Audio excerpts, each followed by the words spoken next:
ഈശോമിശിഹായ്ക്ക് സ്തുതിയായിരിക്കട്ടെ. ജീവിത വിജയം സർവപ്രധാനം എന്ന ധ്യാനചിന്ത നമ്മൾ തുടരുകയാണ്. നമ്മൾ ധ്യാനിക്കുന്ന വിഷയം വിജയത്തിലെ പരാജയം. ഒരുപക്ഷെ നിങ്ങൾക്ക് കേൾക്കുമ്പോൾ എന്താണെന്ന് മനസ്സിലാകുന്നില്ലായിരിക്കാം. ലൂക്കായുടെ സുവിശേഷം 16-ാം അധ്യായം 15-ാമത്തെ വചനം നമ്മെ പഠിപ്പിക്കുന്ന ഒരു കാര്യമുണ്ട്. മനുഷ്യർക്ക് ഉത്കൃഷ്ടമായത് ദൈവത്തിന് നികൃഷ്ടമായിരിക്കാം എന്ന് പറഞ്ഞാൽ, മനുഷ്യൻ കാണുന്നത് പോലെയല്ല ദൈവം കാണുന്നത്.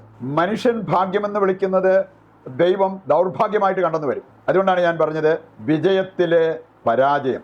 ലോകം വിജയമെന്ന് കണക്കാക്കുന്ന പറയുന്ന ചിലതൊക്കെ യഥാർത്ഥത്തിൽ ദൈവമക്കൾക്ക് ഒരു പരാജയമായി മാറാം. ഒരു സംഭവം ഞാൻ ഓർക്കുന്നു. ഇന്നൊക്കെ 10 ലക്ഷം രൂപ എന്ന് പറഞ്ഞാൽ ഒന്നുമല്ല.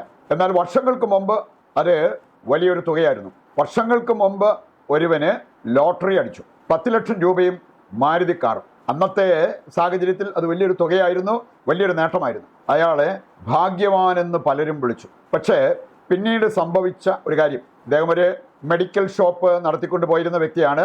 വളരെ മര്യാദയ്ക്ക് ജീവിച്ച, കുടുംബത്തിൽ വലിയ കുഴപ്പമൊന്നുമില്ലാതെ സാമ്പത്തിക ഭദ്രതയിൽ പൊക്കൊണ്ടിരുന്ന. അങ്ങനെ ഇരിക്കുകയാണ് ഈ ലോട്ടറി അടിച്ചത്. അദ്ദേഹത്തിന് ഈ 10 ലക്ഷം രൂപയും മാരുതി കാറും കൈവന്നപ്പോൾ അദ്ദേഹത്തിൻ്റെ മനസ്സിൽ മറ്റൊരാശയം ഉദിച്ചു. പുള്ളിയുടെ ഒരു അയൽവാസിയായിട്ട് അത്ര നല്ല ടേംസിലായിരുന്നില്ല. ആ മനുഷ്യൻ ഇങ്ങനെ റോഡ് പണി അങ്ങനെയുള്ള കാര്യങ്ങളൊക്കെ കോൺട്രാക്റ്റ് എടുത്ത് പ്രവർത്തിക്കുന്ന, പുള്ളി സാമ്പത്തികമായിട്ട് പുരോഗമിച്ചുകൊണ്ടിരുന്ന ഒരു വ്യക്തിയാണ്. ഈ മനുഷ്യനുമായിട്ട് ഒരു മത്സരബുദ്ധിയോടുകൂടി ഇദ്ദേഹം ഇതുപോലത്തെ പണി പിടിക്കാൻ തുടങ്ങി. കാരണം 10 ലക്ഷം രൂപ കയ്യിലുണ്ടല്ലോ. ഇനി അതിൻ്റെ പേരിൽ അദ്ദേഹം ഈ രീതിയിലുള്ള ചില കാര്യങ്ങളൊക്കെ ഏറ്റെടുത്തു. പക്ഷെ പുള്ളിക്ക് അത്ര പണി അറിയത്തില്ലായിരുന്നു. ഇതുമായി ബന്ധപ്പെട്ട, ഈ ഫീൽഡുമായി ബന്ധപ്പെട്ട കാര്യങ്ങളൊന്നും അദ്ദേഹത്തിന് അറിയില്ലായിരുന്നു. സംഭവിച്ചത് എന്താണെന്ന് ചോദിച്ചാൽ, പിന്നീട് കാര്യങ്ങളെല്ലാം പാളി. അതിൻ്റെ ഫലമായിട്ട് ഈ മനുഷ്യന് 10 ലക്ഷം കിട്ടിയെങ്കിൽ പിന്നീട് 20 ലക്ഷത്തിൻ്റെ ബാധ്യതയായി.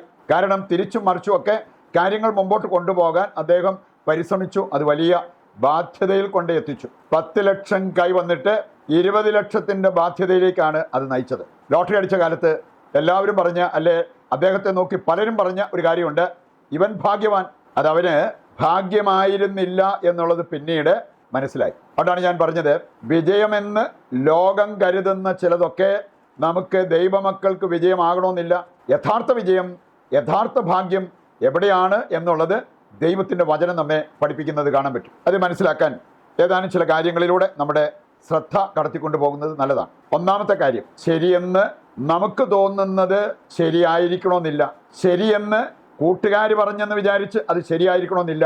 ദൈവം ശരിയെന്ന് പറയുന്നതാണ് ശരി. അത് മനസ്സിലാക്കാൻ നമ്മൾ ആഗ്രഹിക്കണം, പ്രാർത്ഥിക്കണം. അതല്ലെങ്കിൽ വചനം ശരിയെന്ന് പറയുന്നത് ശരിയാണ്. കണ്ണടച്ച് വിശ്വസിച്ച് നമുക്ക് മുമ്പോട്ട് പോകാൻ പറ്റും. സുഭാഷിതങ്ങൾ 14-12 വചനം എടുക്കുമ്പോൾ അവിടെ പറഞ്ഞിരിക്കുന്ന ഒരു കാര്യമുണ്ട്.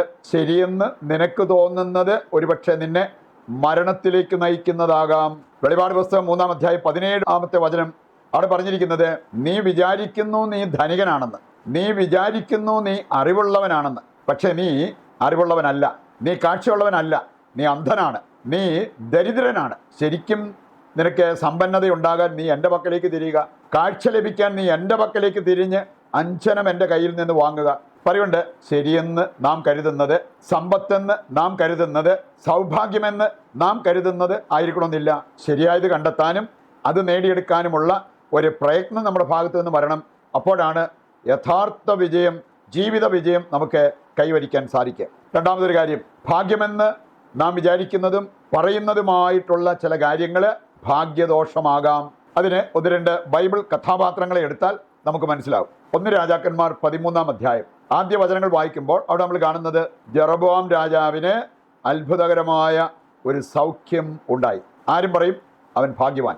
അങ്ങനെ ഒരു സൗഖ്യം അവന് ലഭിച്ചത് കൊണ്ട് അവൻ ഭാഗ്യവാൻ. കാരണം അവൻ കൈ ഉയർത്തിയിട്ട് പിന്നീട് കൈ തിരിച്ച് കൊണ്ടുവരാൻ പറ്റിയില്ല.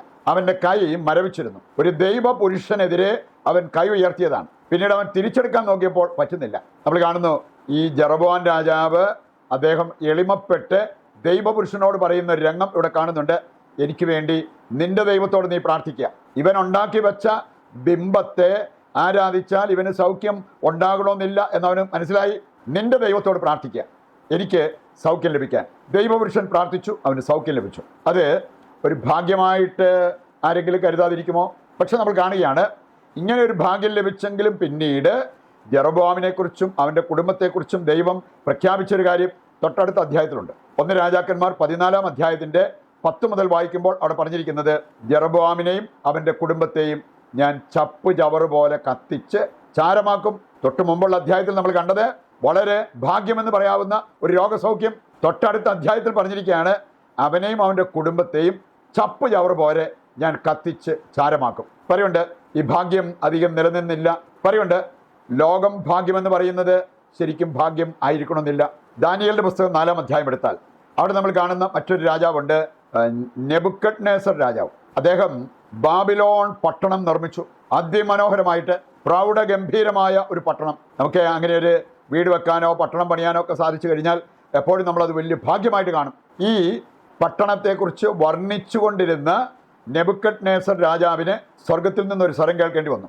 നെബുക്കദ്നേസർ, നിന്റെ രാജ്യം നിന്നെ കൈവിട്ടു പോയിരിക്കുന്നു. നീ ജനങ്ങളുടെ ഇടയിൽ നിന്നും ഓടിക്കപ്പെടും. നീ വിജന സ്ഥലത്ത് മഞ്ഞും വെയിലും മഴയും കൊണ്ട് കിടക്കും. എന്തൊരു പരിതാപകരമായ അവസ്ഥ. ഭാഗ്യമെന്ന് ആരും വിചാരിക്കുന്നത് ഇവിടെ നമ്മൾ കാണുകയാണ്. പിന്നീട് ഒരു ദൗർഭാഗ്യം പിടികൂടിയ വ്യക്തിയായിട്ട് നെബുക്കദ്നേസർ രാജാവിനെ നാം കാണേണ്ടി വരും. ഇവിടെ അവസാനമായിട്ട് നമ്മൾ ചിന്തിക്കുന്നത് യഥാർത്ഥ ഭാഗ്യം എന്താണ്, എവിടെയാണ് എന്ന് ദൈവം നമ്മളെ പഠിപ്പിക്കുന്നുണ്ട്.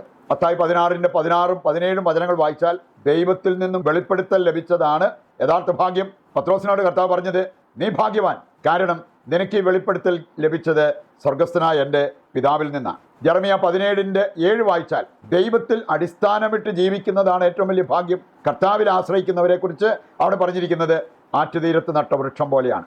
അതിൻ്റെ വേര് വെള്ളത്തിലേക്ക് ഇറങ്ങി നിൽക്കുന്നത് കൊണ്ട് അതിന് വേനൽക്കാലത്തെ ഭയപ്പെടേണ്ടതില്ല. പ്രിയപ്പെട്ടവരെ, യഥാർത്ഥ ഭാഗ്യം ദൈവത്തിൽ കണ്ടെത്തി, യഥാർത്ഥ ജീവിത വിജയം ദൈവത്തിൽ കണ്ടെത്തി ജീവിതം മുമ്പോട്ട് നയിക്കുവാൻ വേണ്ട കൃപയ്ക്കായി നമുക്ക് പ്രാർത്ഥിക്കാം. നമ്മൾ ഇന്ന് ഒരു കോമൺ നിയോഗമായിട്ട് വയ്ക്കുന്നത്, പെട്ടെന്ന് പണമുണ്ടാക്കാനുള്ള പ്രവണതയുള്ള വ്യക്തികൾ, ഇംഗ്ലീഷിൽ പറയും ഈസി മണി വോണ്ട് ലാസ്റ്റ്. പക്ഷെ അത് തിരിച്ചറിയാതെ എളുപ്പമാർഗത്തിൽ പണമുണ്ടാക്കാൻ ചിന്തിച്ച് നീങ്ങുന്ന വ്യക്തികളുണ്ട്. അവരുടെ മാനസാന്തരത്തിന് വേണ്ടി ദൈവത്തോട് നമുക്ക് പ്രാർത്ഥിക്കാം. മനുഷ്യൻ്റെ വിജയം ദൈവത്തിൻ്റെ കരങ്ങളിലാണെന്ന് അരുൾ ചെയ്ത ദൈവമേ, അങ്ങയെ കൂടാതെ ഞങ്ങൾക്കൊന്നും ചെയ്യാൻ കഴിയുകയില്ലെന്ന് ഞങ്ങൾ വിശ്വസിക്കുകയും ഏറ്റുപറയുകയും ചെയ്യുന്നു. ഞങ്ങളുടെ അധ്വാനം ഫലമണിയേണ്ടതിന് അവിടുത്തെ ആശീർവാദം ഞങ്ങൾക്ക് നൽകണമേ.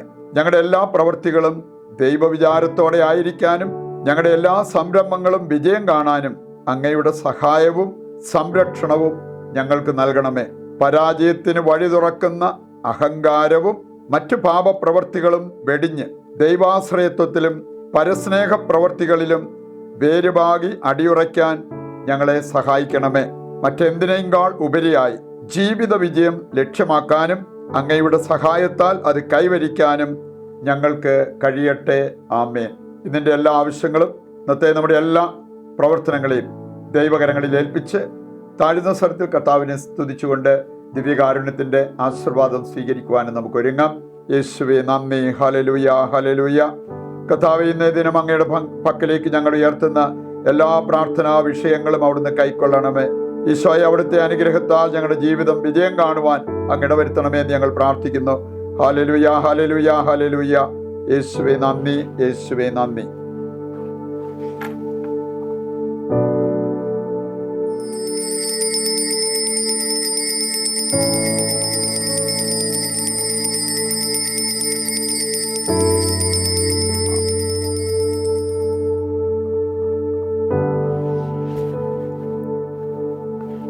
പരിശുദ്ധ പരമ ദിവ്യകാരുണ്യത്തിന് എന്നേരവും ആരാധനയും സ്തുതിയും പുകഴ്ചയും ഉണ്ടായിരിക്കട്ടെ.